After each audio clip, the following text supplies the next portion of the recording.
നാട്ടികയിൽ വലിയ രാഷ്ട്രീയ മാറ്റം സംഭവിച്ചിരിക്കുകയാണ്. C Mukundan MLA sitting MLA ആണ്. അദ്ദേഹം ഇപ്പോൾ BJP-യിലേക്ക് ചേർന്നിരിക്കുകയാണ്.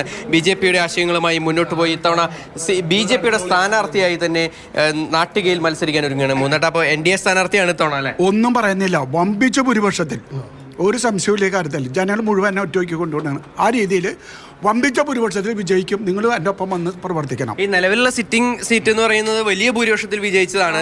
അപ്പൊ ആ ഒരു ഭൂരിപക്ഷം തുടരാനായിട്ട് ഭൂരിപക്ഷം, ചെറിയ ഭൂരിപക്ഷം, വലിയ ഭൂരിപക്ഷമാണ് ഏറ്റവും വലിയ പ്രതീക്ഷ. അതോട് മുന്നോട്ട് പോകും. ഈ ശരിക്കും എന്താ പാർട്ടിയുമായുള്ള ഭിന്നത മാത്രമാണോ ഈ മാറ്റത്തിനുള്ള ഒരു കാരണം? അത് നിങ്ങൾ മനസ്സിലല്ല. പാർട്ടി ഇപ്പോൾ കുറച്ച് കഴിഞ്ഞാൽ പറഞ്ഞു തുടങ്ങും എന്നെ ജനിപ്പിച്ചത് എന്നെ പാർട്ടിയാണെന്നും എൻ്റെ ജീവിതത്തിൽ ഒരുപാട് മാറ്റം ഉണ്ടെന്ന് പാർട്ടി പറയാൻ പോവാണ്. അതിനനുസരിച്ച് കാര്യങ്ങൾ പറഞ്ഞു വരുമ്പോൾ അതിന് മറുപടി പറയാനുള്ള അവസരമാണ് തെരഞ്ഞെടുപ്പ് പോരാട്ടം. BJP ആശയങ്ങളുമായി മുന്നോട്ട് പോകാൻ തന്നെയാണ് തീരുമാനം. BJP ആശയങ്ങളും അതുപോലെ തന്നെ തെരഞ്ഞെടുപ്പുമായി ബന്ധപ്പെട്ട ഈ വികസന പ്രവർത്തനം കൂട്ടിവെപ്പിച്ചുകൊണ്ട് വലിയ പ്രവർത്തനം നടത്തിയാൽ ഏറ്റവും വലിയ ഭൂരിപക്ഷത്തിൽ എനിക്ക് തോന്നുന്നു എല്ലാ വോട്ടും എനിക്ക് കിട്ടുന്ന പ്രതീക്ഷയിലാണ്. നാട്ടിൽ BJP-ക്ക് നല്ല വോട്ടുണ്ട്. അതുപോലെ തന്നെ മൂന്നേട്ടൻ്റെ വോട്ടും കൂടി കിട്ടിക്കഴിഞ്ഞാൽ വലിയ വിജയം നേടാൻ ഭൂരിപക്ഷം ഒരു സംശയം വേണ്ടല്ലോ. നിങ്ങൾക്ക് പരിശോധിക്കാനുള്ള കണക്കുണ്ടല്ലോ നമ്മുടെ അടുത്ത്.